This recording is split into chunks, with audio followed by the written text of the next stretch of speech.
अस्सलामुअलैकुम, आप देख रहे हैं के न्यूज HD में। हूँ हारिस अली शाह गिलानी। खबर शामिल करते हैं शेखुपुरा से।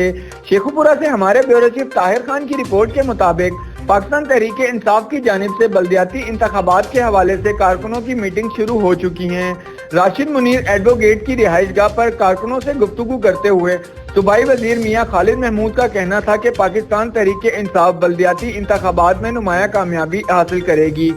PDMA के सियासतदान जो कि हुकूमत मुखालिफ तहरीक चला रहे हैं, इनको 2018 के इलेक्शन में नाकामी का सामना हुआ। इस्तीफों की वजह से बात करने वाले अपनी पार्टी के लोगों से इस्तीफे इकट्ठे नहीं कर रहे। अगर ये इस्तीफे इकट्ठे करने में कामयाब हो भी गए तो पाकिस्तानी अवाम इनको नजरअंदाज कर देगी, क्योंकि पाकिस्तानी अवाम समझ चुकी है कि कायदे आजम के बाद इमरान खान ही वो वाहिद लीडर हैं जो कि खित्ते को मुश्किलात से निकाल सकता है। इनका कहना था कि पाकिस्तान तहरीक इंसाफ की हुकूमत 5 साल पूरे करेगी और आइंदा आने वाले इलेक्शन में भी भारी अक्सरियत से कामयाबी हासिल करेगी।